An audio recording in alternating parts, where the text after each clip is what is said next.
My name's Gideon Gill. I'm managing editor at STAT and also president of the board of AHCJ. Thank you for being here.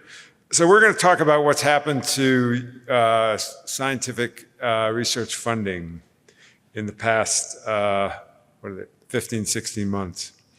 Government funding of biomedical research has been irrevocably changed by the Trump administration, shaking a federal academic partnership that for 8 decades powered U.S. science to global preeminence. Grants supporting research disfavored by the administration were terminated, as were training grants meant to support early career researchers and diversify the scientific workforce. Partnering with foreign scientists was suddenly a no-no, and the White House proposed cutting the NIH budget by roughly 40% and threatened to slash government support for overhead costs at universities and medical schools. Courts rolled back some of these actions, and Congress rejected the draconian budget cuts. But even so, fewer grants are being awarded, researchers have lost their jobs, graduate programs have shrunk, and many scientists are struggling. Why are so many optimistic scientists now losing heart? MIT President Sally Kornbluth wrote in a Boston Globe opinion piece this week. Because the nation's research enterprise is shrinking.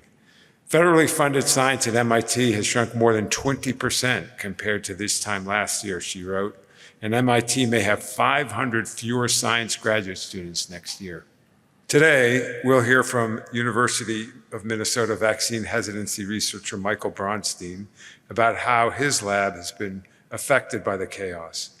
Stat science writer Megan Molteni will talk about her and her colleagues reporting on the impact of grant cuts nationally.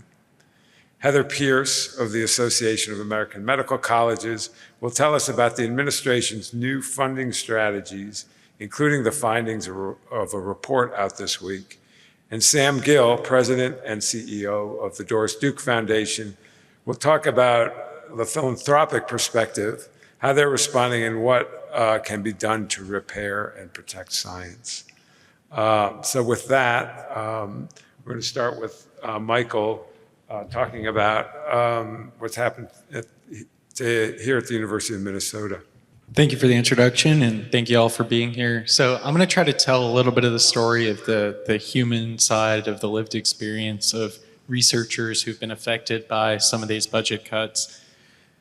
So I'll start with a little bit about my lab. We started studying vaccine hesitancy during the COVID-19 pandemic, and we became interested in this problem because there were data coming out of the CDC that were showing that even though we had performed kind of a scientific miracle and developed this really safe and effective vaccine very, very, very quickly, people weren't necessarily taking advantage of that, right? So you could see that the coverage of vaccination in a lot of areas in the United States was not really optimal, and of course, that contributed to the level of death and morbidity or mortality that we were seeing from COVID-19.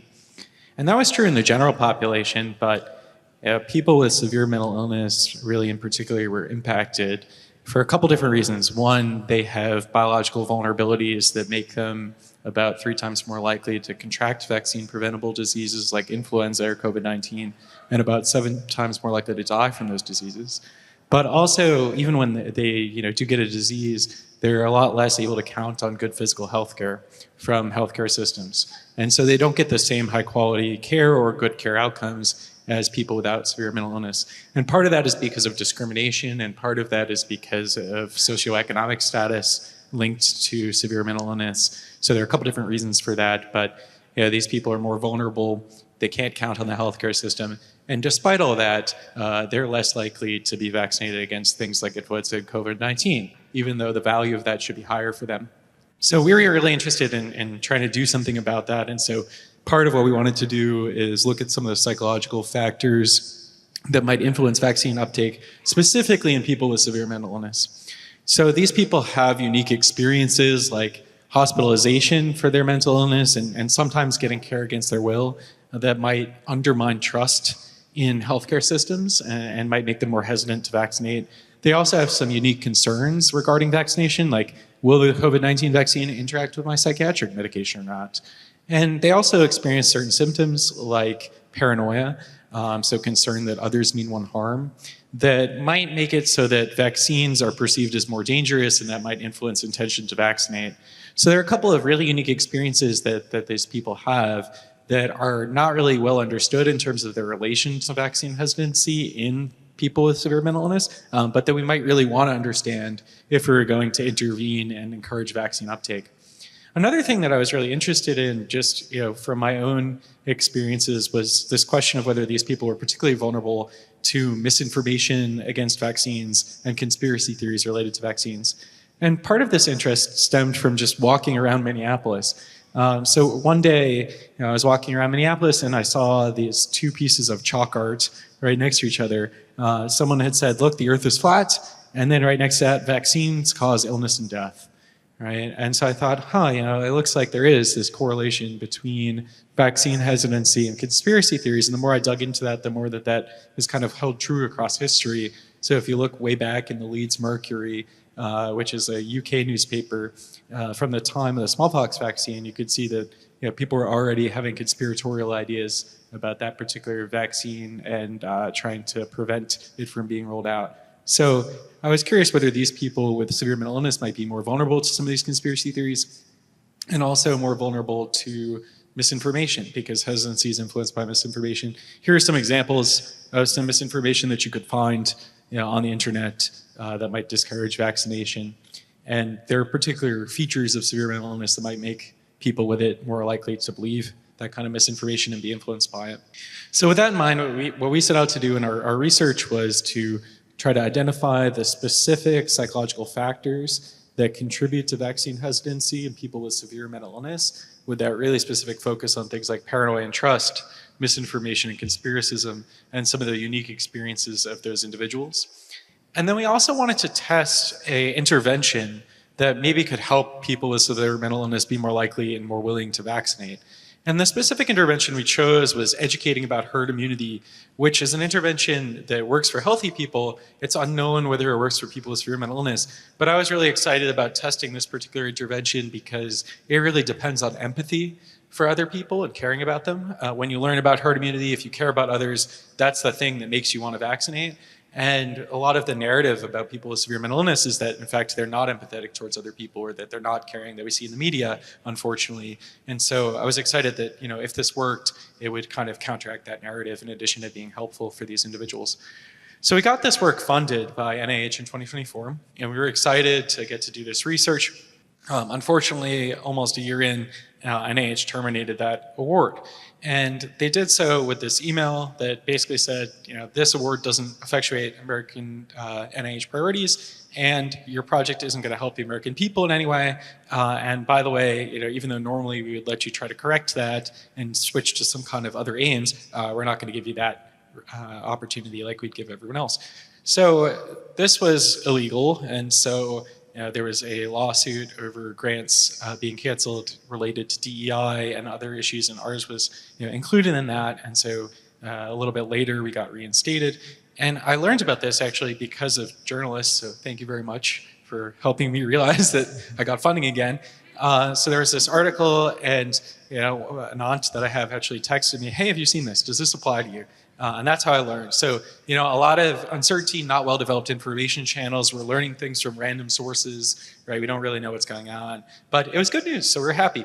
And then, we got our funding back. I met with my NIH program officer who suggested, look, this victory is really temporary probably. They're going to try to terminate this again, and you should try to adjust your specific aims and pivot the project so that it didn't conflict with agency priorities and it wasn't about vaccination anymore. And this was a really difficult decision. Should we do this or not? From a moral perspective, and trying to think about what would help people the most in terms of doing good science and being able to get outcomes that would actually help the American people. But eventually we decided, look, we're going to maybe try to do this because some science is better than no science. So let's try to do some science.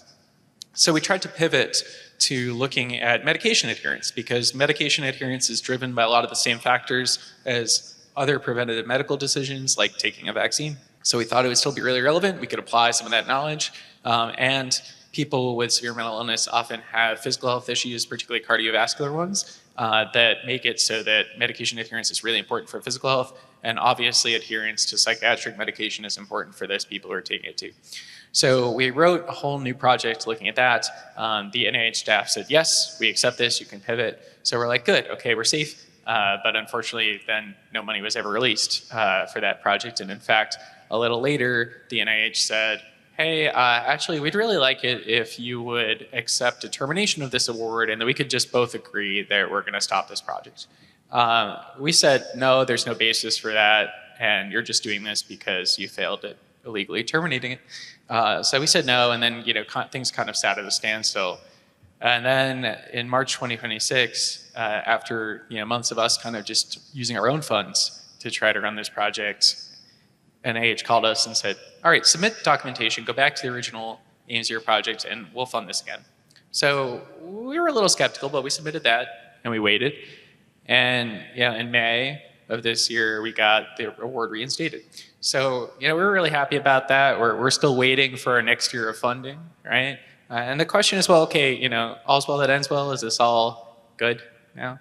I don't really think so. And I think that, there's a bunch of different reasons for that. One of them is that, for an agency that's in an administration that's been very concerned about efficiency and costs, wow, we wasted a lot of money, right?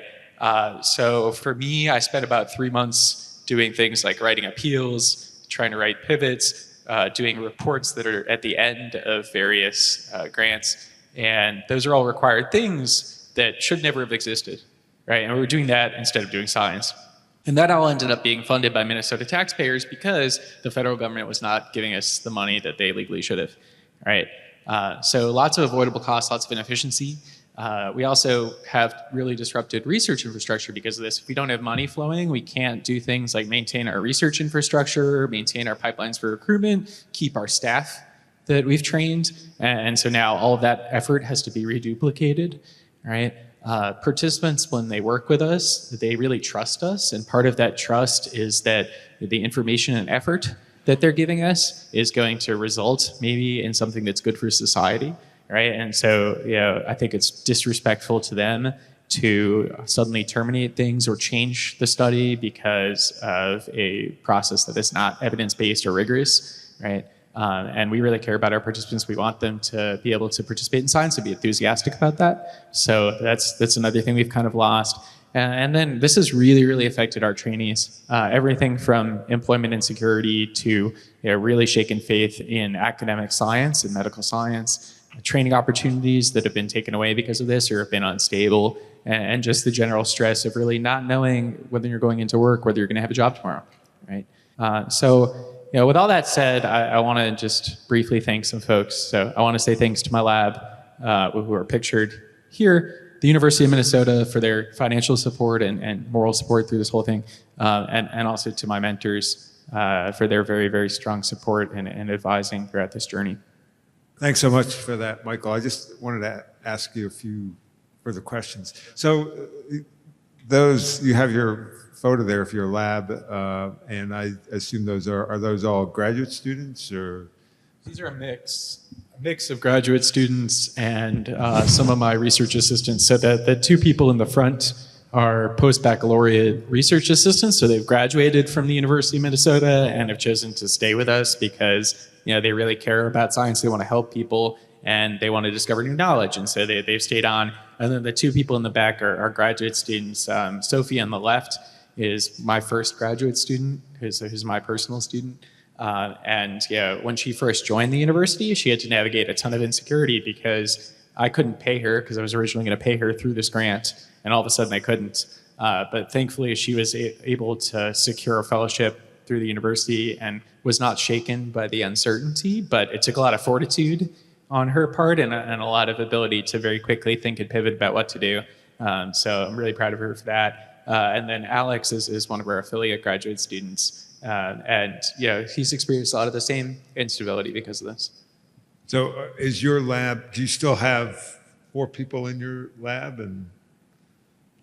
Yeah, so I actually have a little more than that now. So we're growing, which is really nice. But that has come with a lot of ups and downs. For example, in March, we almost ran out of money. And so we had to issue layoff notices to everybody. And especially the two people in the front here they were there when I founded my lab, and they've done a lot to help things grow with me. And so, I think they're special. And having to say, hey, we might have to lay you off because we just don't have financial certainty is obviously really stressful for them, but also like quite sad for me because I think part of our responsibility is to try to be good stewards for those folks and give them the opportunity to have a safe, secure space to learn and to grow professionally, and to not be able to provide that was tough.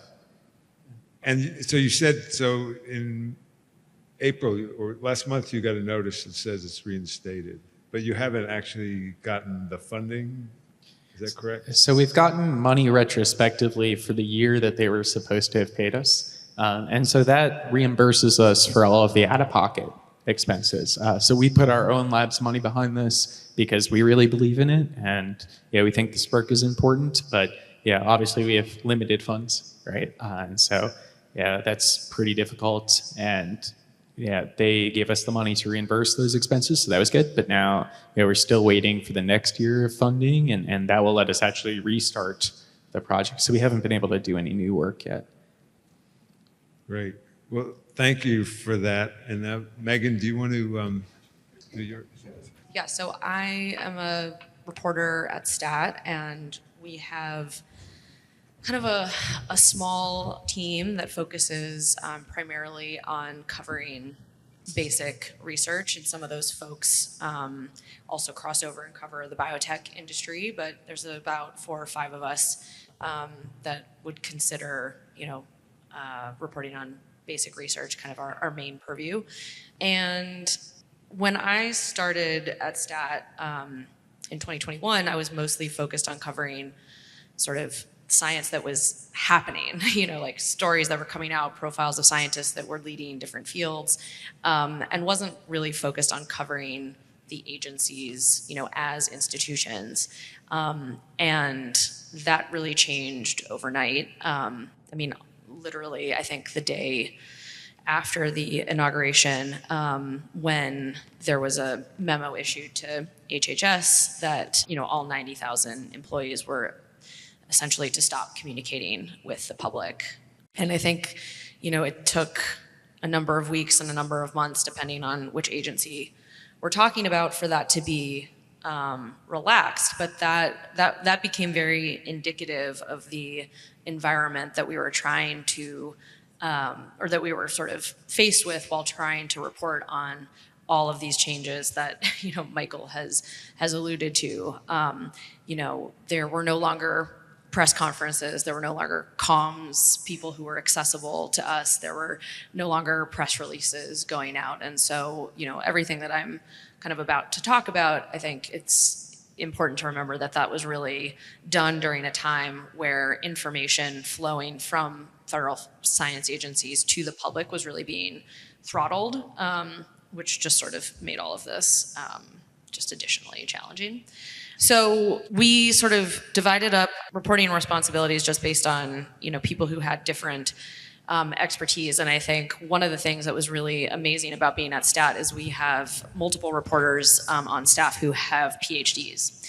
And so they have been in labs, they have gone through a lot of these processes. And so when we would find out that something had happened, like on a Friday night, that indirect research costs the reimbursement rates were being slashed to 15%. That was announced Friday after 5 p.m. To be effective Monday morning. And I remember a bunch of us being on Slack and someone saying, like, is this really a big deal? Like, what do we, do we really need to follow this? And one of our reporters, Jonathan Wozen, who has a PhD, was like, oh, this is like seismic.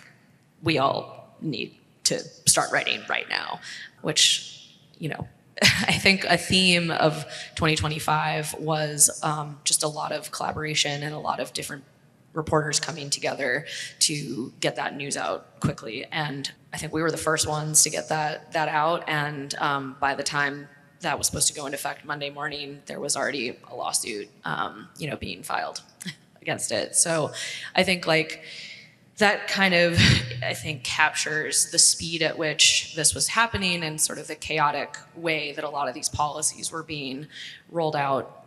in the early months. And I think one of the things that was most challenging for myself in particular was that the NIH had not been my primary beat. And so I was really learning how the agency worked as it was sort of being broken. It was kind of, how do I know if this thing is harmful if I don't know how it's supposed to work? And so it was really important, in those early months to cultivate a lot of sources of people who had recently left NIH at a variety of different levels, grants management specialists, program officers, directors of institutes, and really just try to have as many conversations as possible every day, just to be like, okay, how, and just like ask the dumbest questions, just like, okay, how does this work? What does this acronym mean? How is this supposed to happen in a normal situation? And so there was a ton of learning. One thing that was kind of crazy was like people who I hadn't seen, since a college party in 2006, were reaching out to me on Signal saying, hey, like I work at NIH now and like I need someone to talk to. And so I think the other thing that we really benefited from was by breaking, a lot of stories early on, we became sort of a go-to place for people inside the agencies looking to talk to a reporter that they felt they could trust. And then another thing that we spent a lot of time with as a team was trying to use publicly available data to do some tracking of what was going on with awards. And so a lot of this was based out of NIH Reporter. Our data editor, Emery Perker, spearheaded this project. And so we had a few different projects that we did. One of them was looking at sort of the 100-day mark of the second Trump presidency and trying to compare what was going on with funds being released compared to previous years, to just sort of quantify what we were seeing and hearing from researchers on the ground. This was really challenging because, as Michael alluded to, a grant might have been awarded, you might have gotten a notice of award, but it wasn't actually released. There were suspensions being placed, there were lawsuits happening, and so there was a lot of work between the reporters and the data editor to sort of figure out, what do we think we can say about the data that we have access to.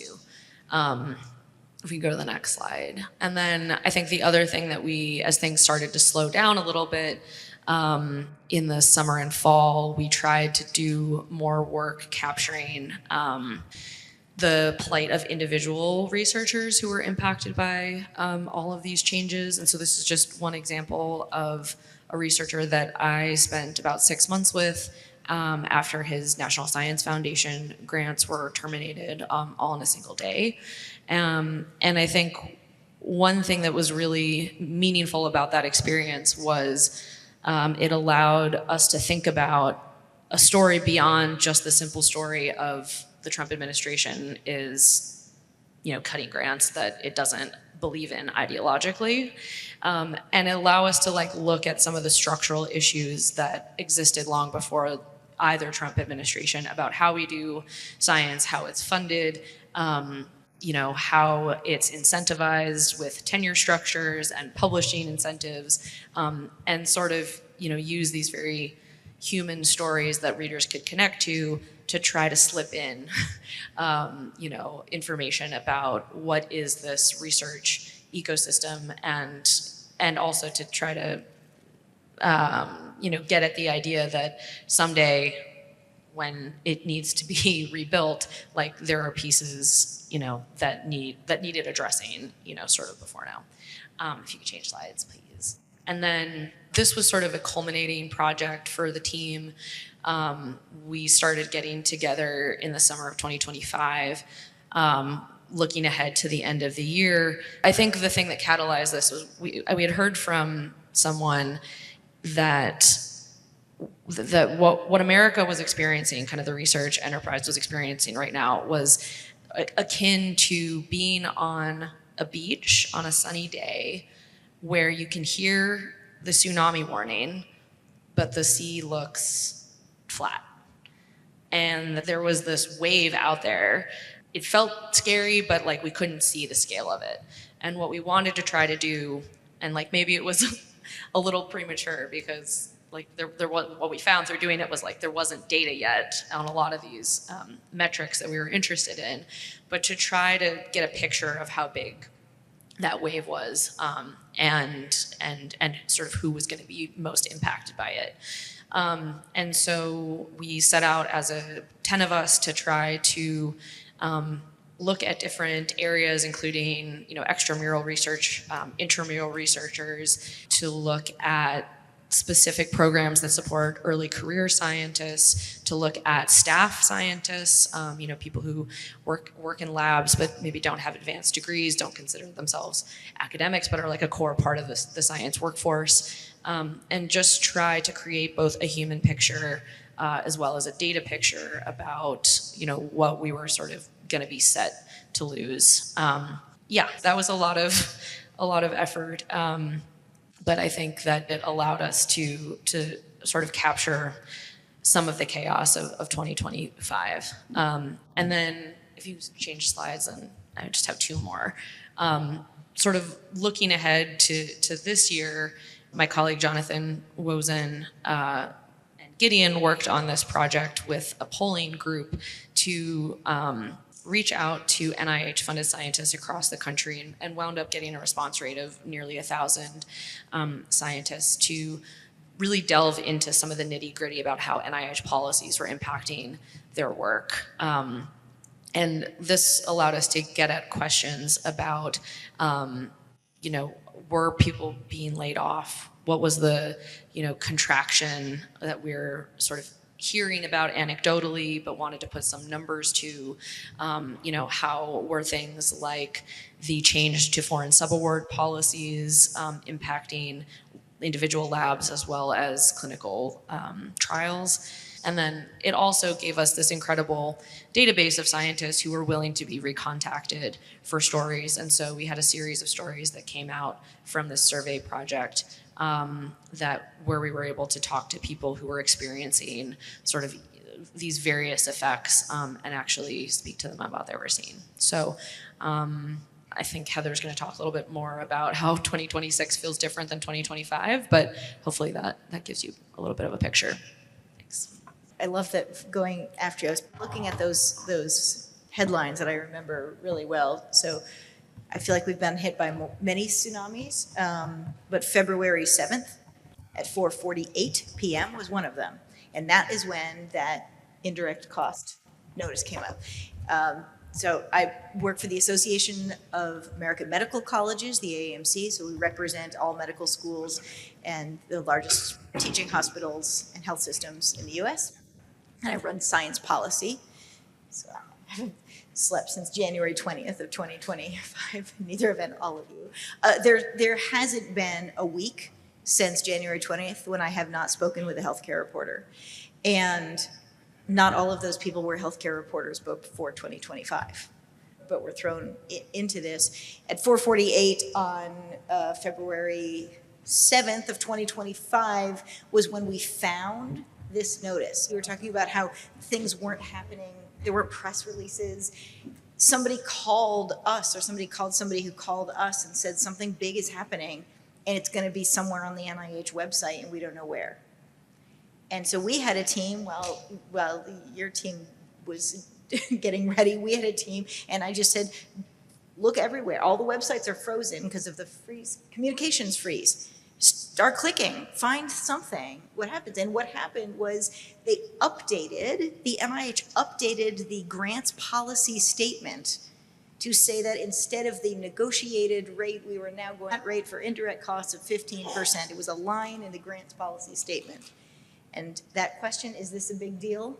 That was being asked everywhere because no one thought it was a big deal. So between February 7th and February 10th, Monday, when it went into effect, your team was writing, we filed that lawsuit that you talked about. So we pulled together 5 co-plaintiffs and worked throughout the entirety of the weekend, coordinated with another lawsuit that was happening with 20 state attorney generals at the same time.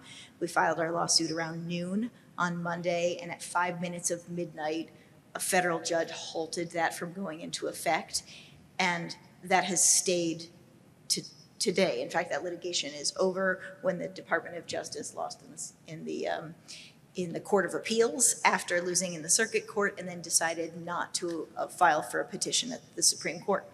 And so that is still stopped for this day. But that was one line and one thing. There was a lot of chaos. So, okay, so where are we now? A couple of things that you keep an eye on, and so do we. The federal government in 2025 had, while all of this stuff was going on, had no confirmed leadership. And that's often the case at a change of administration in some things. But while the entirety of the NIH, the CDC, and HHS was laying off people and terminating thousands of grants, that was not being done when there was a confirmed director of any of these agencies. We now have a confirmed secretary of HHS and director of NIH, who is also serving as director of the CDC. Two huge, huge jobs. But all of these in red are acting positions, including now the FDA commissioner as of just a couple of weeks ago. We look really closely, though, at the institutes and centers at NIH. And all of the ones in red do not have a current confirmed head. These are acting directors of the institutes and centers of NIH. The NIH Clinical Center is the first new, Dr. Jonathan Green started 2 weeks ago. That's the first of these positions to be filled. Most of them have been empty for well over a year. These director positions are the ones that make the funding decisions for how funds get allocated to individual researchers and institutions. Having these empty or an acting position, there are people there, but they don't have the same authority, and having this happen while there's a new unified funding strategy is not smooth sailing. So you should know the NIH budget, about 80% of the NIH budget goes to fund what are called extramural grants to researchers someplace else. The rest goes to running the NIH, and there's also a huge component of research that takes place at NIH. So when somebody's an NIH-funded scientist, that comes from the extramural budget. 80% of that, and so as Gideon said right at the beginning, despite the president's budget, which suggested that NIH should be slashed by 40%, Congress, in fact, increased the NIH budget. Okay, so for fiscal year 25, and recall that for the federal government, the fiscal year goes October 1 to September 30th. Very, very important. For fiscal year 25, it was about $35.3 billion in extramural awards. We're looking at, we won't know until it's confirmed at the end after the year, but around $37.2 billion this year. So there is more money to be spent this year than last year. A couple things that are really important. So the fiscal year starts at October 1. What I spend a lot of time, I think, speaking with journalists and educating about why it's important, the language we use. A lot of people say, how much money has NIH spent? It doesn't spend the money, researchers do. But allocating the money it happens in stages. So Congress appropriates money in the bulk to NIH. NIH gives awards to investigators through institutions, but it's obligated funds that count. And what that means is if the funds are obligated, then they belong to that research project. And they have been committed. And they're no longer on the ledger sheet for NIH. Anything that's not on the ledger sheet, anything that's left over at the end of the fiscal year, no longer belongs to the NIH, and it reverts to the Treasury. And that's becoming very important this year as it was last year. So what every institution and investigator wants to know, looking forward, will my grant get funded? It used to be you could predict pretty well, looking for Michael for confirmation, you kind of know what the institute you're applying to funds, then you get scored through a peer review system, and then you have a decent sense of whether the grant will get funded or not based on that score. That's still true, there's still a scoring system, but also there's these brand new things, which are, is NIH giving out any money at all? How fast is the money going? Is the institute or center that I applied to getting funds out the door at the same rate? Are there any funding opportunities that I can apply to? Because now, before NIH releases a new funding opportunity, it has to get approved by political appointees above NIH, so there may not be a place to apply for. And then there's a new unified funding strategy. And the unified funding strategy is what makes it less certain, because it suggests that there should be many other factors to take into account when deciding whether to fund a grant, including how much has that institution already gotten? Are you spreading the wealth? Are you at the right, are we spreading money geographically? It makes it very hard to budget. So we released, not too long ago, a dashboard. We've really are so encouraged by all the work that the STAT team and others are doing to put out these snapshots.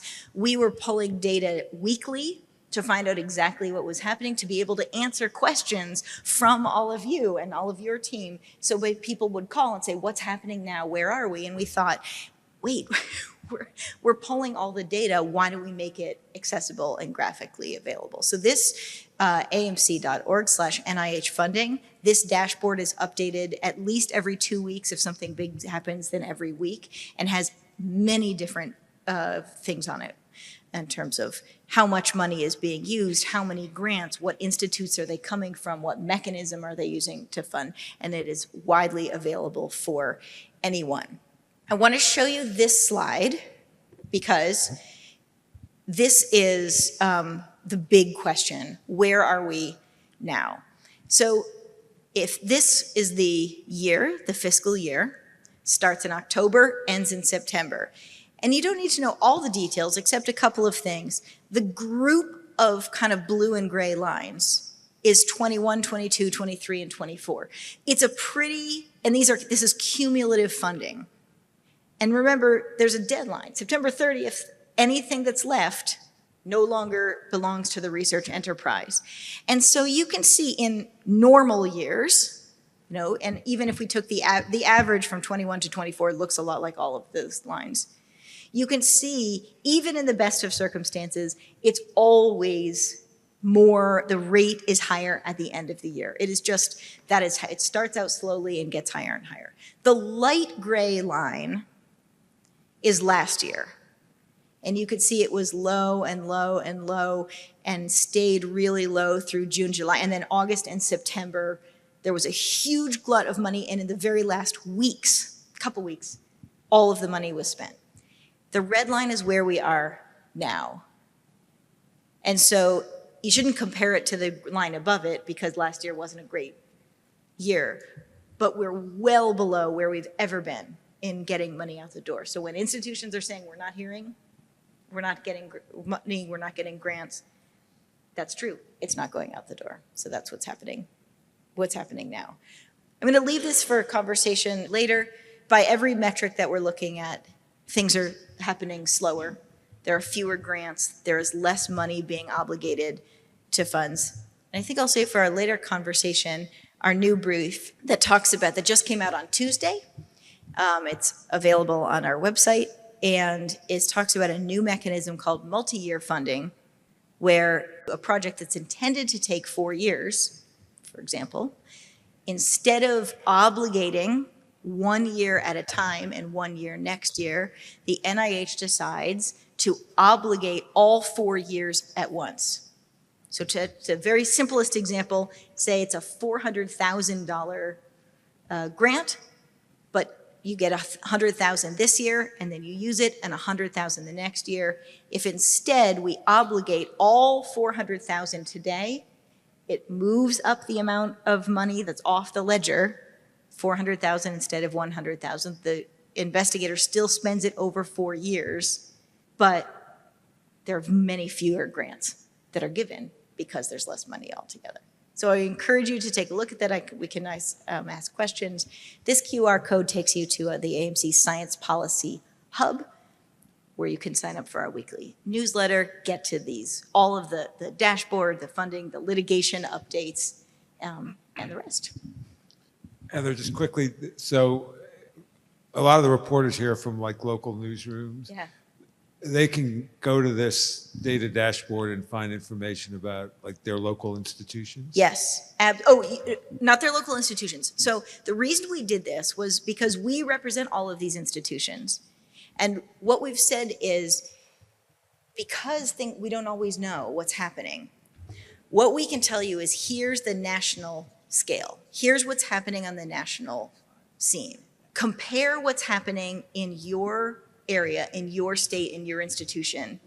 Get that data, compare it with what you're seeing, and tell us, are you an outlier? So one of the things that from the local perspective, and we work with lots of local reporters, you can also contact me and contact us, is to be able to say, here's the national data and bring it to your local public university and say, nationally we're down, as you said, MIT is down 20%. Well, does that mean that MIT is an outlier or is reflective of the national trend? And that has been really the spur for a lot of terrific, more local stories.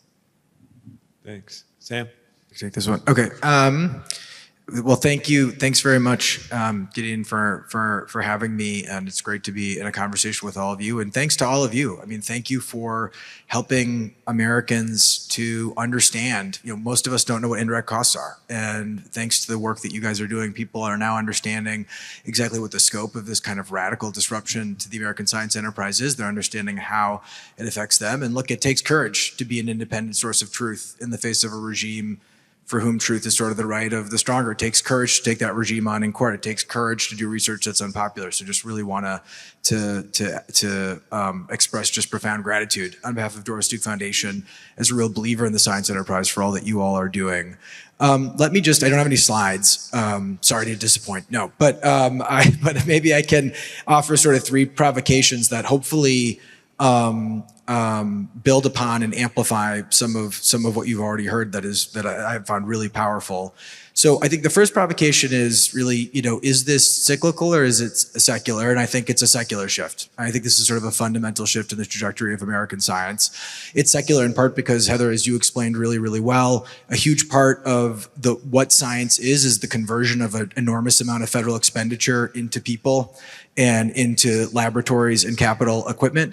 And there is a significant percentage drop in that immediately that is affecting science. And as we saw and heard really powerfully, what that translates into is a generational loss in who is doing science because people aren't going to get hired in labs. It's a generational loss in who's doing science because that federal expenditure powers the part of science that is most involved in the training of the next generation of scientists. It's a generational loss because the people who were in these agencies overseeing this expenditure are now gone and the current administration shows no interest in replacing them, and it will take years and years before they can be replaced, if at all.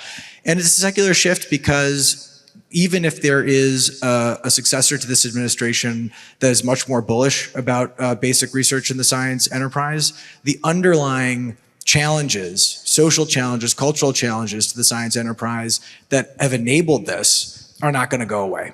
And minimally, that means planning risk for the institutions that pursue science, right? Universities are not going to be more popular under a Democratic administration, and they're going to have to think about uncertainty now. Political uncertainty is a fundamental planning risk when they decide how many faculty to hire, what buildings to build, how to raise money, et cetera.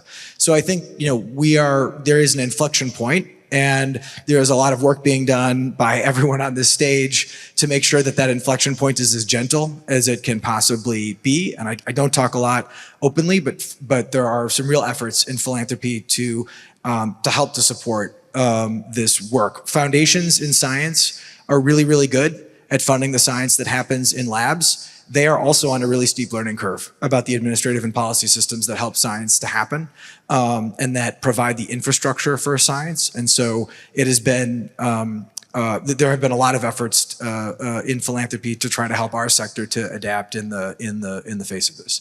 The second provocation is that this to me, is not really just a crisis in science. It's a crisis for the whole of our liberal democracy. And not only because of what science represents in a functioning liberal democracy, but really the core conceit of the modern American administrative and regulatory state is that we delegate the provisioning of the things that we need to experts in public and private institutions, that experts who are using scientific or quasi-scientific standards of verification and method are largely the people that we have historically, over the last 100 years, really seen as responsible for delivering on the things that we want, right? So a doctor is an expert who curates medical information in order to treat a condition that you might have. A journalist is an expert in a standard of verification and presentation that curates information in the world and presents it in ways that you can trust it and that it's relevant to you and that you can use and incorporate. An art curator is an expert in a set of methods that help to connect you to a cathartic experience. You know, there in every, a regulator is in transportation safety is typically a lawyer or an engineer or a lawyer with engineering training who understands something about the physics and the design of transportation and transportation systems, who then makes decisions about how to make sure the roads are safe, which is the thing that you're asking them to do. This whole system of expertise is being repudiated by this administration, by very powerful factions within it. And I think it's being repudiated because it is seen as captured by a kind of radical language cult, and it is seen as serving, as not serving a kind of ethno-racial elect, which is a kind of a loony thing to say, but I think actually a very accurate description when you read statements from this administration about how Western civilization is imperiled by research universities. I think it's a fairly accurate statement. So there is both this sort of unprecedented attack on the very value of expertise in a society that fundamentally relies on that expertise. And that attack is being enabled by a really profound disenchantment by a much larger population with how well these systems are actually delivering for them, right? So we all know that trust in expert institutions of all kinds has been cratering for the last 25 years. And I don't think that the people who are frustrated with institutions want what these charts have shown. They don't want what stat reporting has shown. They don't want the story that you told, but they are really frustrated. And they're so frustrated that honestly, they're not even that angry about the fact that this is happening. They're really angry about gas prices. They're not that angry, actually, in light of the scale of the destruction with what's happening. And that is a really big question that those of us who believe in these institutions and at least the values that these institutions steward need to reckon with. And it's a huge question for those of us that think that a scientific or quasi-scientific standard of verification expertise is actually a civilizational achievement. And that making sure that that can be trusted is a far preferable way to having our desires satisfied in a democracy. For those of us who believe that, this is a really challenging moment. And so that just sort of brings me to the third provocation, which is, I think that while it is obviously essential to the role that journalism as a democratic institution plays, that it is disinterested in a sense, I think it's critical in this context, I would argue, it's critical in this context to reckon with the fact that healthcare journalism, science journalism, journalism about these scientific systems is not outside of that knowledge enterprise. It is a critical part of that knowledge enterprise, and it plays a fundamental role in the way the science knowledge enterprise, including in its applied forms like the healthcare system, is mediated for a public. And so this is also a crisis of journalism in a very particular way. It's not just a general crisis of journalism as a class of experts. It's a crisis of journalism because all of you who work on helping to translate these systems, why they're important, what they do, why they're working, why they're not working, you probably have played a role in some of the disaffection and dissatisfaction. You definitely will play a role in whether there will be a successful future for these systems, whether there will be a future in which people trust and understand and feel they're a part of and that their interests are being stewarded by some of these scientific systems, particularly like the public research enterprise. So I'll stop there for now. Thank you, Sam. So I wanted to, Heather, I actually wanted to come back to you because there was some news that came out of OMB today, which we're still sorting out, but they issued a proposed rule called the Uniform Guidance which would make changes to across the government in how grants are awarded. And could you just give us a quick, Sure. Yeah. So the uniform guidance bulletin on that? has always, as a regulatory lawyer, has always bothered me because it's not guidance, it's regulation. So it is binding, it is regulation, and it has existed for some time. It's a good concept, which is that the federal government as a whole should have one way of addressing how is federal assistance awarded and managed.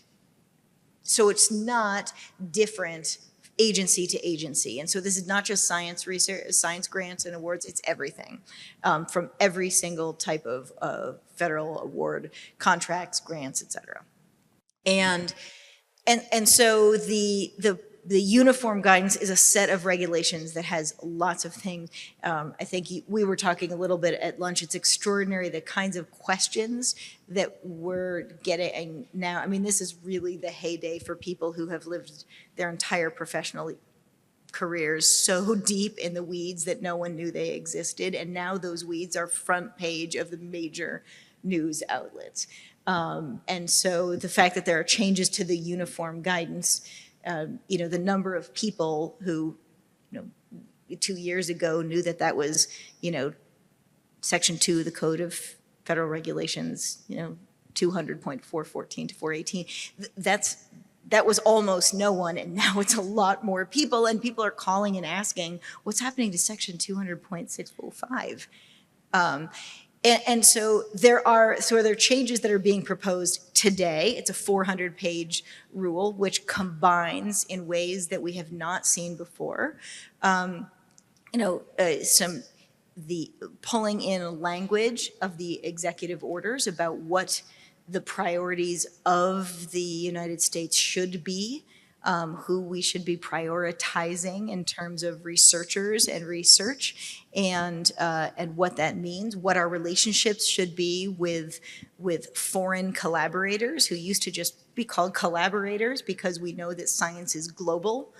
And so how the rhetoric translates into actual rules and actual rulemaking will require, I think, a long night of digging into this rule. But it's interesting. We'll see this. We are changing the way, not just the way that the rules are being written on how research is being funded and being addressed from the very core.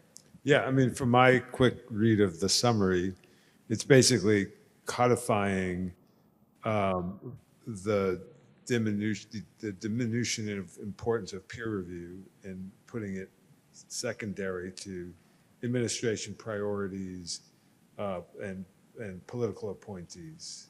Is that I think that's fair? the concern. I think that's the concern. And I mean, there's always, in every administration and every time, there's the intent, there's the rhetoric, there's the language of the rule, then there's the agency interpretation of how it's implemented and how it's carried out, and they're all equally important. Yeah. Well, keep an eye out on that because that's more is going to come in the next few days on that. Yeah, go ahead, Sam. Yeah. Well, I think like the part of the challenge of the moment is the direction of travel is very clear, right? Like, so it's clear what they're trying, what the administration is trying to do is to smash the sources of authority that scientists and the scientific community can appeal to. That's part of the power of scientific knowledge, is that you can appeal to it, right? You're all journalists. You're going to report the truth even if the publisher says it's not good for business. You're an expert who is appealing to an epistemic authority. Like, this is true. It's true outside of this institution. I have a professional loyalty to that. That's like the core of professional ethics, and it's central to the role that you play in a society. So universities are one of the systems that protect science. So they're going to smash the hegemony of a set of research universities. And one way to do that was to set up a bunch of committees on anti-Semitism, right? Another way to do that is to try to cap the indirect cost rate. Another way to do that is to hold the research funds hostage over some kind of frivolous legal action. Another such system is peer review. So I think, the important thing is that we know where this is going. What makes it challenging is that there's an enormous amount of creativity and almost virtuosity in finding very obscure and arcane ways to pursue the agenda. But that, of course, is why you all are so important. I think the reporting that you guys have done over the last year, I think has helped people to start to grapple with the way in which this is an assault on science, this is an assault on expertise. I think what people are going to get tired of is tracking all the minutia, all of the really small places in which this war is being waged. And so helping people to see that the stakes remain seismic in these really small things. A good example of this was like NASA impoundment. That was actually a huge miscalculation because people really know what NASA is, and we just sent, astronauts around the moon again. But impoundment is such an obscure tool. Even people who think they understand policy probably couldn't explain, I probably couldn't explain the ins and outs of impoundment on this stage, even though I sort of nominally know what it is. But I think we're going to continue to see these sorts of procedural and operational forms of interference, and the ability to connect them to these larger themes, I think is actually really the narrative challenge, but essential, absolutely essential. Thanks. You all can begin if you have questions, start getting them ready, because I'll come to you after this question. So I wanted to ask, though, the way science has been funded for the last 80 or so years, has done a lot for science, but it was imperfect in many ways. It wasn't so imperfect that it needed to be ripped apart. But I wondered if you can talk about, each of you, from your perspectives, where it didn't work for you, and what fixes you think are important. Michael, I want to start with you, sort of from the guy in the lab. Like, what was wrong with the incentives you faced, and what how much time you had to spend, like, on writing grants, et cetera? Yeah, I think that's a great question. I think there's probably 4 or 5 things that I would like to see changed from what things were like before. Hopefully we could go back to where things were before. That would be a good change to start. But I think there's a couple different things. One is there is a really big prioritization of incremental science over moonshot science, and those big leaps that we try to take are actually really important, right? So, our first literal moonshot, right, going to the moon, that gave us a bunch of tools that we use to this day, things like Velcro, right? There's a lot of useful things that come out of that moonshot science, even if it doesn't work, right, in the original goals. We get a lot of end products that are really helpful. Outside of the incremental work that I do on vaccination, we do a lot of moonshot science in my lab, and it's given us things like potentially functional detectors of whether someone is thinking of suicide, right? Really things that are really potentially important and transformative that you could not get by applying for incremental science money. So I think we need more of that kind of work and more funding mechanisms to support that kind of high risk, high reward science. I'd also really like to see a little more flexibility in the way that we allocate funding. So one of the things that we really want in grants generally is preliminary data, right? Something to say, hey, this is probably gonna work, all right? We're not gonna waste taxpayer money. We've done a little bit of pilot work that says that yes, we're barking up the right trees, right? And normally that's very good. I'm a big supporter of preliminary data normally, but we should be flexible. There should be situations where we abandon that, right? So for me personally, in my experience, early in the pandemic, there was data that was coming out that was saying, hey, these people who have schizophrenia, they're way more likely to die of COVID, right? And so we knew that was true. And so I applied for some funding to NIH to say, hey, I'd like to test this herd immunity intervention and this intervention that makes people less likely to believe misinformation and see if those things would help these people. And NIH said, no, there's no preliminary data on that. Well, of course there's no preliminary data because this was not really the same magnitude of an issue before. And if we wait to gather preliminary data, well, people are gonna die, right?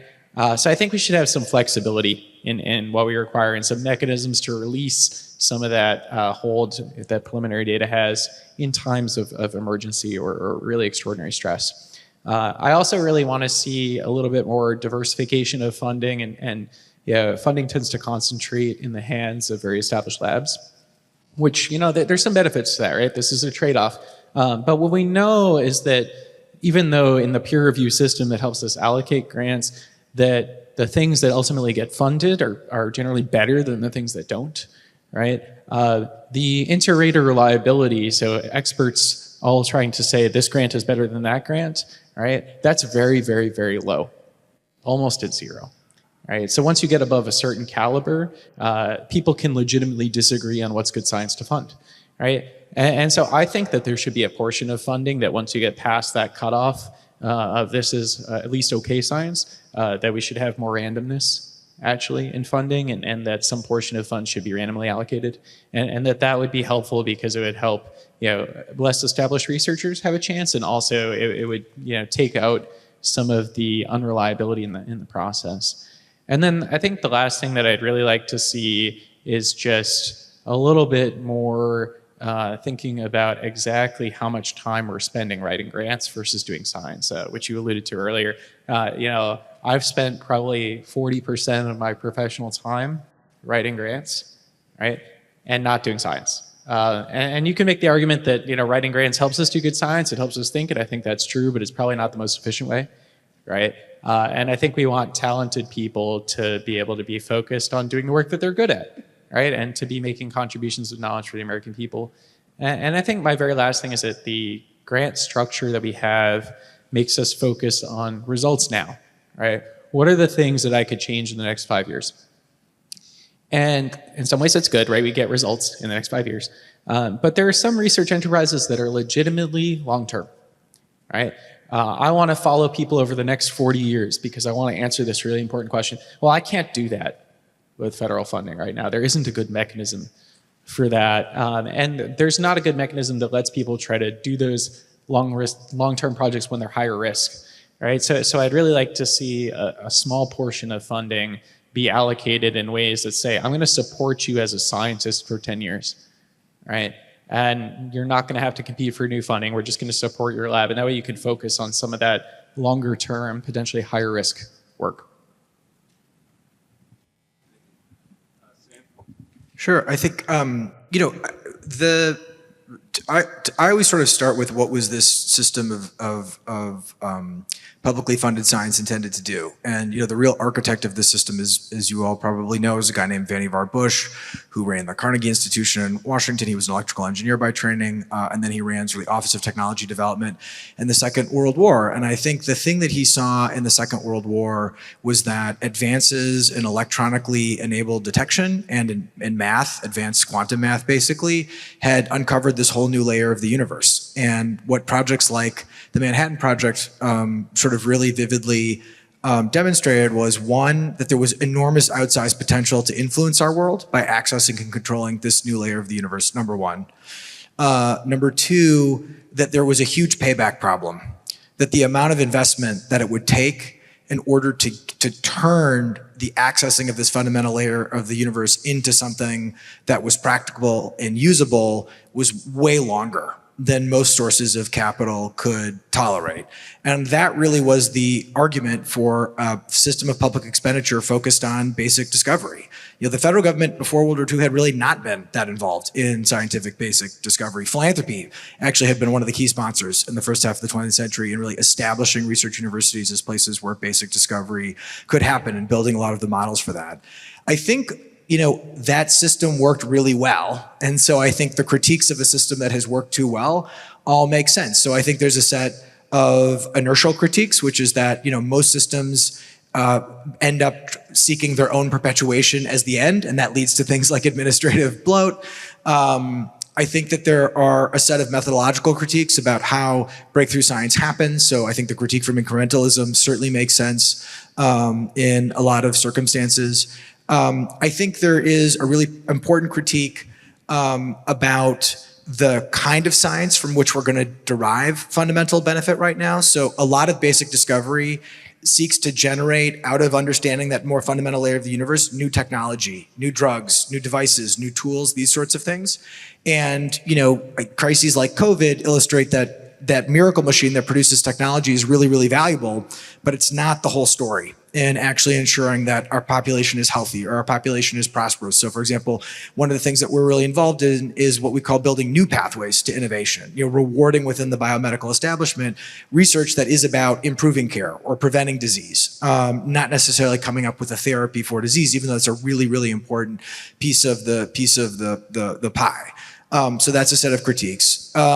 There is a set of critiques that I think are about sort of who science is for.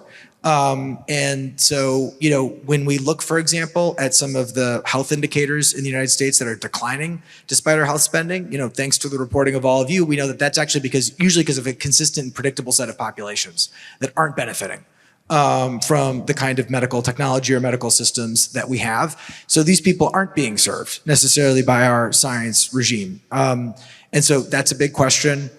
I think there's a set of critiques about what the boundaries of science are. And so this actually has to do with a lot of how the world has changed. So for example, if you're a researcher who's getting NIH or NSF grants and you want to engage in interdisciplinary computational research with data scientists, it's very hard actually to build a lab that will allow you to do this. So I think there's a critique around what the boundaries of science are. And then I think there's sort of a final set of critiques, which is science itself as a social institution. And we all have conversations ad nauseum at these things about, well, what does it mean that trust in institutions is going down? A definition of trust in institutions that I think is really powerful is that trust at an institutional level is believing that the institution shares your interests. And I think that there are a lot of people who feel that major institutions no longer share their interests. And I think one of the things that frustrates those people is when those institutions say, we don't have any preferences. We don't have any social preferences. We're science. We're independent from society. We're journalists. We're totally independent from the society that we're in. We're totally disinterested. I think people don't believe that on the basis of the results, even if it's a genuine aspiration, And so I think that's another critique of science that we really have to grapple with. So for example, another issue that we work on, I'll close here, is around the way race is used in clinical equations. So for example, if your doctor tells you that your cholesterol is too high or that your kidney functioning could be better, they're using a simple algorithm usually, and a lot of those algorithms incorporate race. Well, it's being incorporated as a very lazy biomarker. And it is one of the causes in certain cases of significant misdiagnosis, disproportionate issues of misdiagnosis. Kidney function, pulmonary function are two really common examples of this. Cardiac function is a really common example of this. And when scientists were confronted with this and said, look, you're importing what's a social construct, which is race, into a medical model, a lot of them said, no, that's ridiculous. I'm just a scientist. I don't even have opinions on race, or whatever the case may be. Or if I do have the opinions, I leave them behind me when I enter the lab. And that's just one example of this, but I think that defense of a lot of these institutions is really wearing thin for people who feel that they are part of a class that is consistently not getting the benefits of some of these institutions. So I think those are all kind of classes of category of critique, and I think that they all have some truth to them. I think the challenging thing that those of us who are really committed to the science enterprise have to ask is, are we pursuing reform responses to those critiques in a moment where significant publics are demanding a revolution? And I think figuring out whether we're reformists in a revolutionary moment or whether we're revolutionaries, but we don't want the terror, the French terror, is a really big question that those of us who believe in these institutions have to confront. So I think there are very reasonable critiques of how we fund science. And I think we should have those conversations. And part of it is the assumption in this pendulum that we have of we swing way far one side or way far another side is that any administration, any person, any secretary knows what will move science forward, and we don't. And so if we put everything into this model of this, where we started with a single scientist with a great idea who can do all the work by himself in a lab, and then we put money, federal money, to that person, that's not how science works now. Right? And so you've all made references to the interdisciplinary, cross-institutional, cross-laboratory. So I think we need to have a range of funding mechanisms that aren't just the same model over and over again. A funding mechanism that would incentivize using our collective resources better. So the idea that an institution that does not have a robust research program should be able to do, with enough federal money and enough support, anything that Harvard University can do is not an efficient use of our resources. But could a great idea from here, when connected with some people here and a core facility here, that are incentivized through federal funding to work together in advance to answer an important question, that can be something we've never done. The federal funding system has never incentivized that anyway. The CTSAs, the Clinical and Translational Science Awards, is the beginning of that, but they're relatively small compared to the entirety of the NIH enterprise. The other piece is that I think we have been very focused on mechanism and model the type of research that's being done rather than focusing on the question and letting the model come into play. So right now there's a ban on the use of human fetal tissue for research. It was banned in 2016, and then it was used again, and now it's being banned again. There are movements to restrict the use of human embryonic stem cells for research. The administration is committed to using fewer animals in research. I don't think anybody's going to suggest we need to use more animals in research, but I think we need to say, what is the scientific question?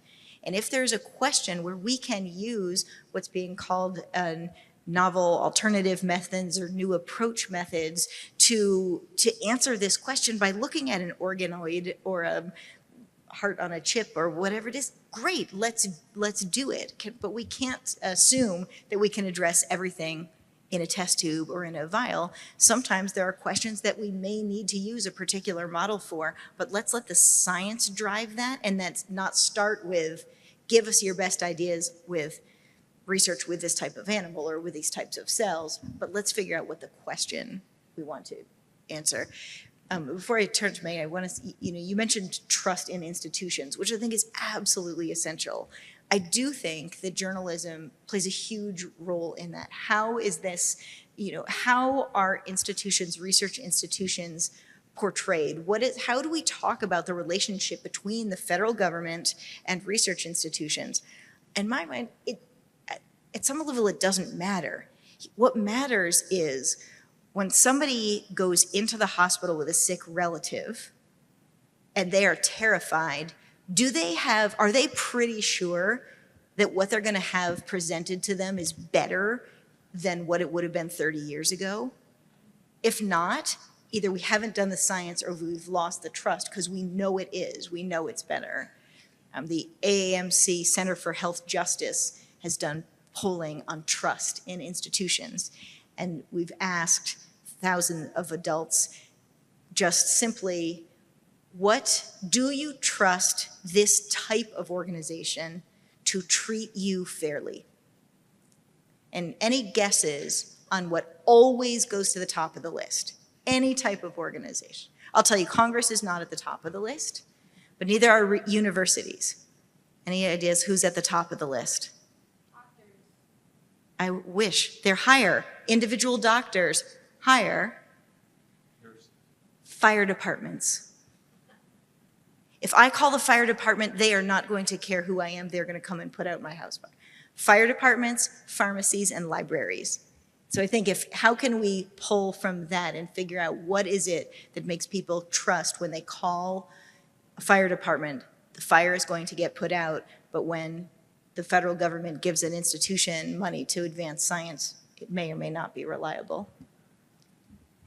Well, those are all really a lot of great ideas, and it's tough to follow. But I think just to piggyback on a few of the things that have been mentioned, specifically with regard to sort of the administrative bloat, the one thing that we have seen play out over the last 15 months is that the researchers who are most impacted by these cuts and these changes are people who are on soft money, and the incentive structures that we have for institutions to have people increasingly large proportions of their faculty and their research faculty be on soft money, I think is a problem. Megan, can you explain soft money quickly? Sure, yeah.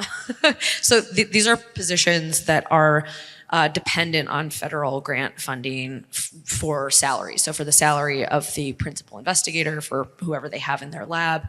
And so therefore, they spend 40 to 50% of their time writing grants because their salary and the salary of everyone in their lab depends on them getting that next grant. Hard money is where some or all of their salary is paid for by the institution itself. And that's a big commitment on the part of a university because, you know, we're talking in a tenure system, that could be decades that you're committing to having that person at your institute.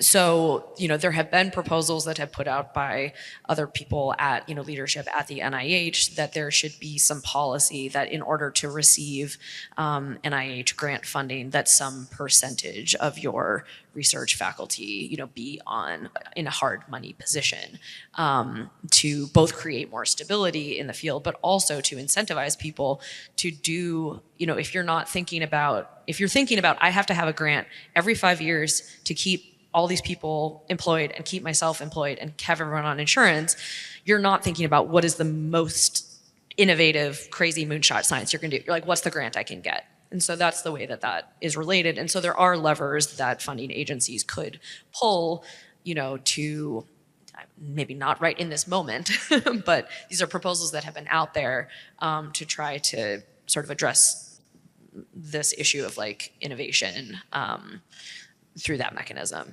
And the other thing I just wanted to mention on I think, Sam, you were saying about this idea of like science being sort of like a disinterested part of the public or, you know, not a part of the social fabric. And I actually think this is, you sort of stated as maybe that's like an ideal. And I think that's actually part of the problem. Like, I think there are so many, you know, scientists who I think have been grappling with this question themselves over the last 15 months of like, you know, who am I as a scientist? Who am I as a member of my community? You know, how do I show up in the world as a US citizen right now? Do I, you know, stay out of politics? Like, I'd be very curious to know, Michael, like how you think about this, you know, for yourself. But part of that is also like, that is the culture. And part of that is goes back to things that will get you grant funding and things that will get you tenure. So things that will get you tenure are having a consistent track record of getting grants, having publications. Universities don't incentivize things like public engagement, like genuine, like get out and like know your community and like do science in your community. Be a scientist that people in your community know, so that when they think of like, you know, we say trust in science, they actually like think of a person, or they think of like science that is it's doing something to benefit them in this very tangible way. And like right now our institutions are not really set up to reward scientists for doing that kind of work. And so I don't have a great idea for how you might do that, but I do think that this idea of science as separate from society somehow is part of like how we got here, and I think needs like a real hard look. Yeah. I think part of the paradox of any scientific standard of verification is the thing that makes it valuable is its objectivity, is the fact that it's actually not the reflection of a subjective preference. It's independent of our minds, but at the same time, we're subjective beings. And so we bring the society that we're in, and we bring our subjective selves into what we're doing. And I think that experts of all kinds, but I think scientists in particular, do really struggle with how to acknowledge the influence, the role that the society that they're in and the constructs and the structures of that society play in their work without feeling that they're undermining the integrity of their work. I do think, but I totally agree with you. I mean, I do think, for example, you know, I bet you there are just so many Maha parents who went into a doctor is, no offense to doctors, but they're trained to recognize the middle of a normal distribution. Like that's what they're good at. And they say, that's a cold, that's strep throat, that's this. How many Maha parents had a kid who was exhibiting symptoms on the ends of a distribution, and the doctor not only didn't respond to them, the doctor said, what you're expressing isn't valid knowledge, actually. And I'm the scientist. And so what you're saying, I mean, look, Tony Fauci and Rochelle Walensky are on our board. And I think that I think their role has been heroic. I do think that in general, when elected officials and public scientists during COVID said, if you disagree with us, you disagree with science, in a moment where the science itself was really uncertain, I think that leads people to think that they're not only are they not being served, but that their views don't matter, that their views aren't valued, that they themselves aren't valued by the system, that they don't have a legitimacy within this system. And I think you're right. I think that over the long term, I think that's going to make the sciences really vulnerable to these sorts of really nihilistic attacks. Thanks, panelists, for that. Do we have any questions from? Can you go to the microphone and say who you are and ask your question? Thank you. Hello. Okay. Hi, my name is Celeste. I'm an environment reporter in North Carolina in the Research Triangle Park area. So a lot of our local researchers and scientists have been hit very hard by this topic. First, I have a few questions for Michael. You talked about how, it's been a lot of back and forth with the NIH, but at one point you pivoted your pitch from vaccine hesitancy to medicine apprehension, I think was the term, and that the NIH initially was like, yeah, okay, that sounds good. Why do you think that pivot was, can you explain more why you chose that pivot and how you felt like it was still scientifically sound, and why was the NIH okay with that, but not okay with vaccine hesitancy? Yeah, so I'll try to answer a couple different parts of your question. So first, to tell you a little more about that decision process of, are we going to pivot from a focus on vaccines and vaccine uptake to something that's more focused on medication adherence for psychiatric and cardiovascular medications? This was a really hard decision, right? You never want to preemptively capitulate to an administration that's taking illegal actions, because what that does is it invites more illegal actions, right? It says that we're going to roll over, right? And so you never want to do that. And there's maybe a school of thought that would say, at the very least, if they're going to force me to do this, I'm going to make them work for it, right? And that way, at least it takes them some effort, and maybe that's going to save somebody else down the line, right? On the other hand, there's two considerations that really weighed on my mind. One of them was, all right, we're all on soft money. My people deserve stability. They deserve to be able to get the educational opportunities that the university and the research enterprise brings. And if I can make sure that these people can get that stability by pivoting, then maybe I should do that. All right, so that was one. And the other concern that I had is, if we start and stop science, right, that doesn't actually make it so you get to the end and you have the same quality product as you had if you're just going to do a continuous project, right? That's just not true. And so part of my thought process was, look, if the administration is going to cancel and then uncancel and cancel and then uncancel and cancel and uncancel, well, that's not going to get us the same quality product as if maybe we pivot and they might leave us alone because they don't have the same antipathy toward psychiatric and cardiovascular medication as they do toward vaccination, right? Of course, some of the figures in the administration do dislike psychiatric medication as well, but the level of antipathy is a little different, right? And so, NIH said, okay, yes, what you've designed is scientifically rigorous. We think it's worth pivoting, and they approved that. But I think the problem, behind the scenes of this is now a guess, right? Because they don't tell us what that decision process is. But I think behind the scenes, at the initial level of review, people were okay with it. Because researchers do pivot their aims. That's a thing that happens, right? As long as it's well justified. But maybe at higher levels that was not true, because ultimately what they want to do is not just make sure that science doesn't happen, but also make sure that the people who want to do that science don't have scientific careers, right? Because if I come back in 5 years and under different funding and different administration do the same work, well, now they haven't really stopped me very well, have they, right? So I think it's kind of a combination of those things. And you also talked about there's several problems with stopping. One of them is trust in participants. How do you rebuild trust in scientific study participants? Yeah, so this is something I'm really concerned about, and I think it's very, very underappreciated and undercovered in general is, it really does take a lot of trust for participants to do this kind of work with us. So for example, in my research studies, we're asking people to tell us about their mental health experiences. And some of these people have really severe mental illness that's really profoundly impacted their life, right? But it's highly, highly, highly stigmatized in society, right? So these people maybe for the first time are really being honest and saying, hey, here's the full extent of my experience. This is what a hallucination looks like for me. This is my struggle with trusting other people because I really believe that, there's a force that's out to get me. Or maybe even in some of our studies, they're telling us, I've had some thoughts of maybe harming myself or ending my life, right? That takes a ton of trust. We really care about that, right? And part of that trust is being invested because they believe that even if that experience is a little uncomfortable for them, right, that it's gonna help other people. And if they see that research is getting stopped and started, and then the end product is not the quality that they expected, right, or it doesn't have results, because if you stop a study 2 years in, you might not have the statistical power to get any results, right? You might just get nothing, and then you've wasted money, right? And if people see that happening, then maybe they say, not worth it.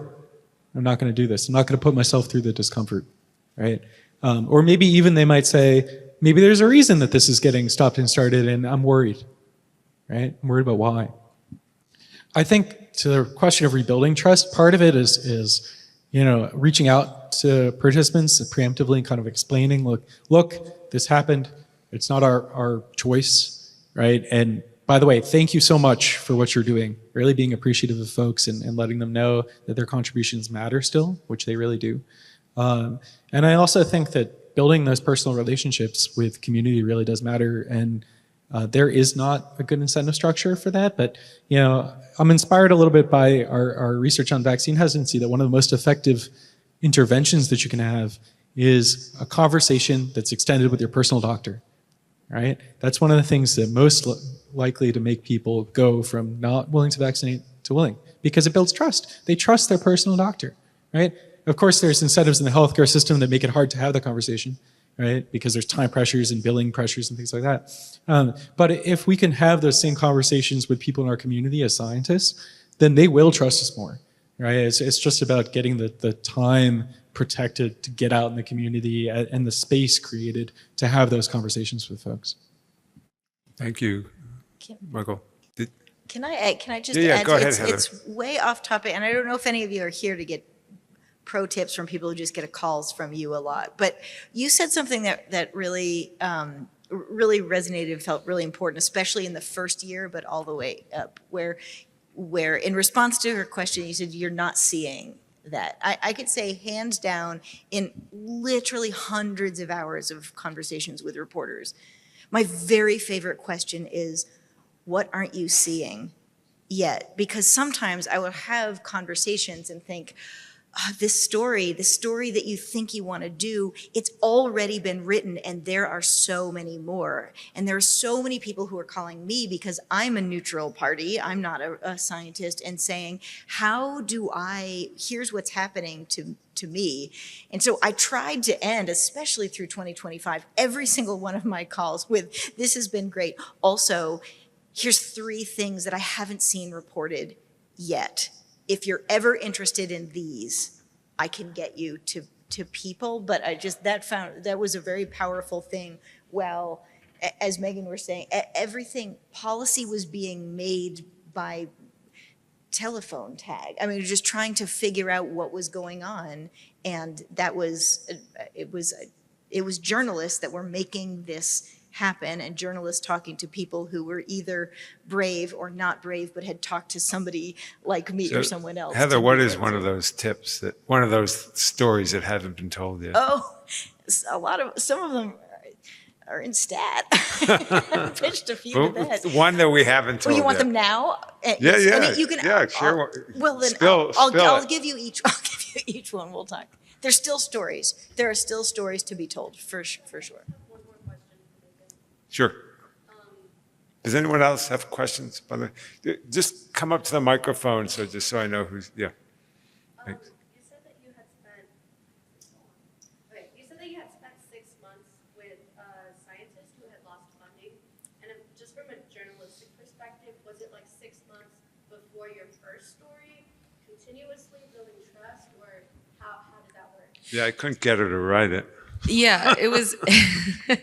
Yeah, this was an individual. His name is Brian Donovan, and I had been given his name for a totally different story I was working on, and someone said, "Well, if this is the question you're interested in, which was about the quality of genetics research or genetics education in middle and high school, in America, Brian Donovan is the person to call." And I called him.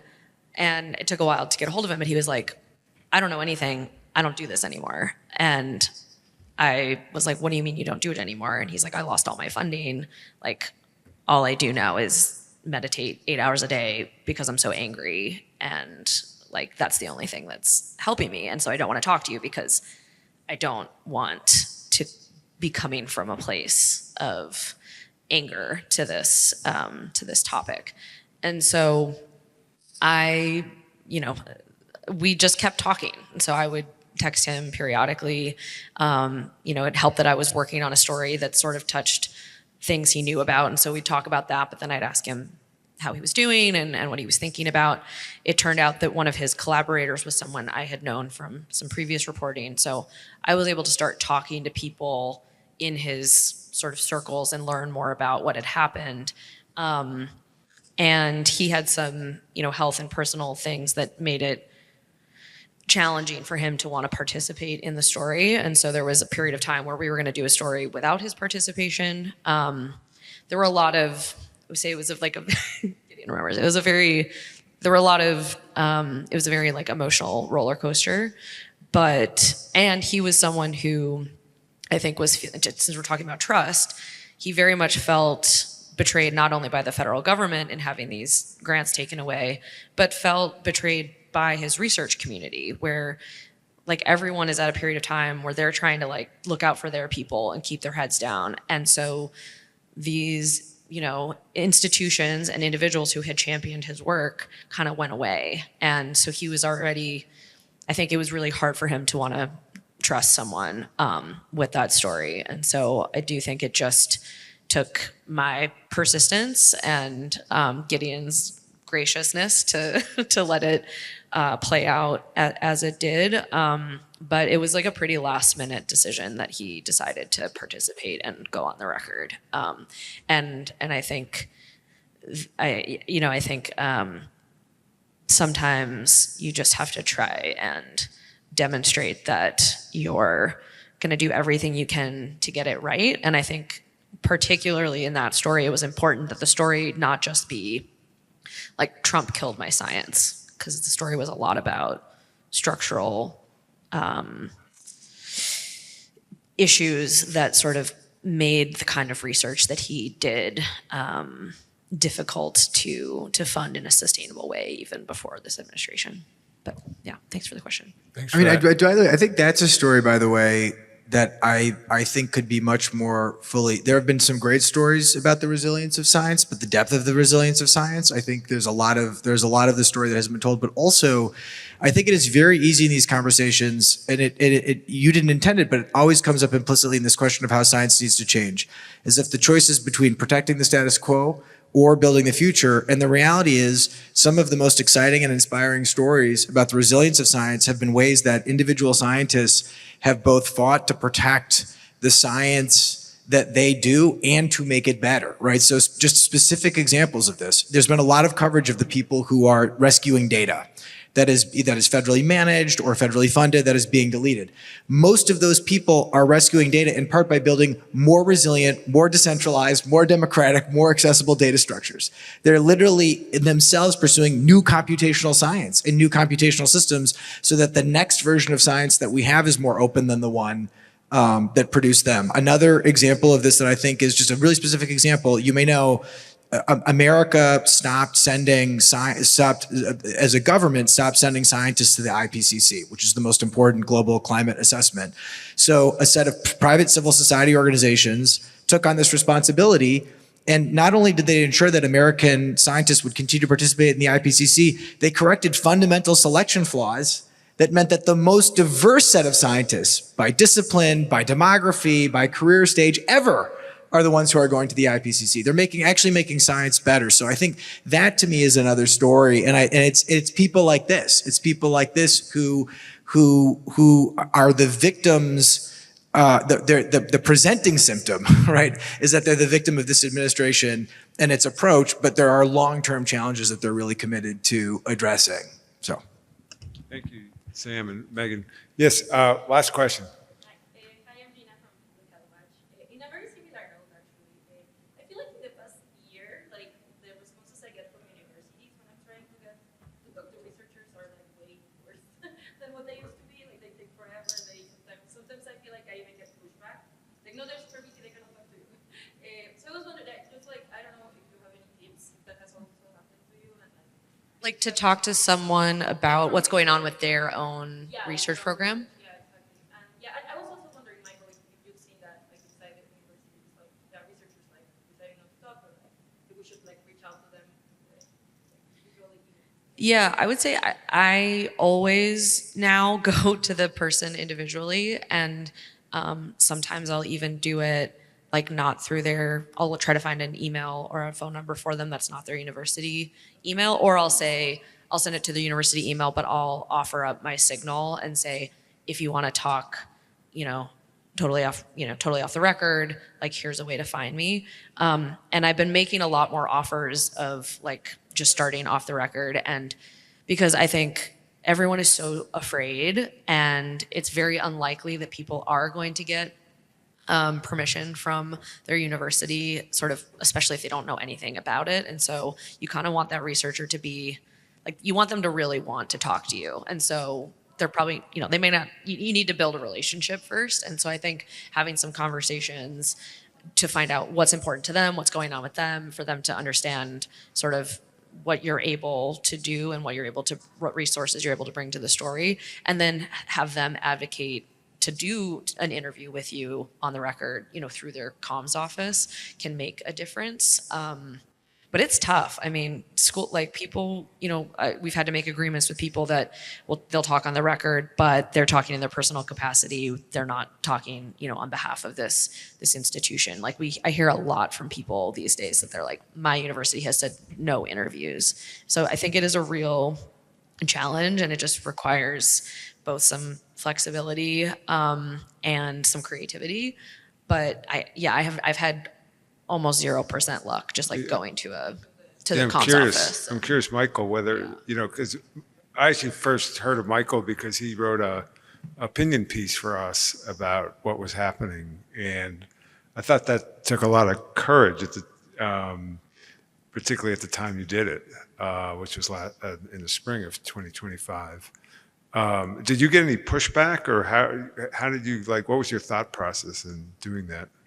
Yeah, well, thankfully, my particular university was really supportive, actually, of us doing this, and my department head and our media office and the deans of the medical school were all very supportive of us trying to get a public platform to say, hey, you might not know about this. This is wrong, right? That's certainly not true of all universities, right? There are people who, institutionally have made the choice to say, no, we don't want to take that risk, right? And at the time that I was thinking about this, there were a lot of senior scientists who were saying, no, I'm not going to take this risk because the best thing for me to do is to stay quiet, right? And for me, I think, a couple things made it easier for me to say, yes, I'm going to do this. One, I thought, well, if this is going to happen, if people are going to commit injustice, then somebody should say something about that, right? If everybody remains silent, then nothing is going to be done about it. And the first person to speak up, it's always the hardest, right? But I hoped that if I did, then other people might also follow suit, right? And that having things be out in the open might make it harder for the administration to attack science as an enterprise. And I thought, well, if this ends my career personally, that's okay, as long as what I am doing is going to help science as a whole get through this, right? So having that collectivist mindset was helpful. I think the other thing that really motivated me was that I really thought that basically there was nothing that I was going to be able to do to change the outcome, right? That, the government had already said, hey, we're going to cancel this. They'd done that in disregard for the law. And so, I kind of thought, well, no, there's really nothing that I'm going to do that's going to change that. So I might as well be able to say, hey, let's not do this again, right? And I think part of what helped me do that too was that there's an incredibly long history of successful vaccination campaigns followed by backlash by anti-vaccine movements, right? That history goes all the way back to the smallpox vaccine, right? And those articles that I was talking about in the Leeds Mercury are part of that. And every single time, eventually, the pro-vaccine movement has come back and won victories, right?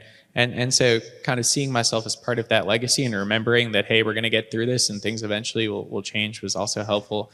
On the point of building trust, I think a couple different things. One, for me personally, I think having a little bit of extra editorial control has been really helpful. So when I give interviews to people, I usually request, hey, can you send me the final product? And I will, request edits to that, right? And I promise I won't mess up your deadlines. I'll be really quick.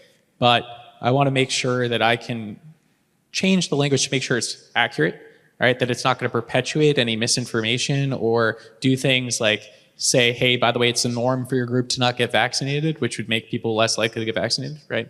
And then also not say anything that's going to be politically difficult for us unnecessarily, right?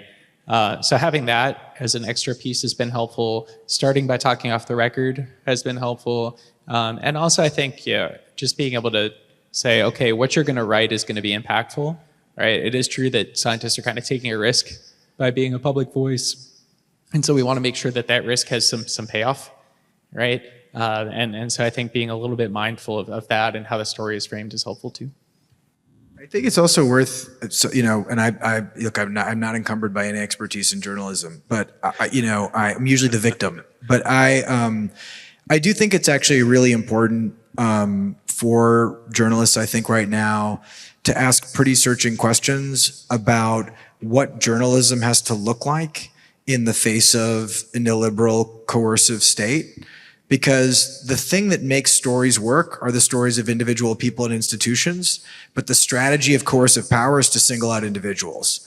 And so like, why don't institutions want you guys to talk to their researchers? One is they don't want to be pilloried for what they're doing by the administration. They don't want to make themselves more vulnerable to the administration or to people who are afraid of the administration. And two, there aren't a lot of easy choices right now. And they don't want to look bad when they're trying to do their best. They're absolutely trying to do that. Doesn't mean it shouldn't be reported on. So, what are ways that we can make it safer for institutions as a collective to give you insight into what those choices really are like? And then we as a public can evaluate those choices and whether we're comfortable with those choices. And also, how do we enable those institutions to be the independent voices that we need them to be to counterbalance other sources of authority? So again, I don't have the answers, but I think some of the things that I've seen, the survey projects, I think things like that are really powerful ways to let individuals speak out without putting themselves at risk, whether that's a person or institution. I think it's something we're thinking about. Well, thank you. Thank you, everyone, for staying over time. It's been such a really fascinating and interesting discussion. Thank you, Michael, Sam, Heather, and Megan. Good night.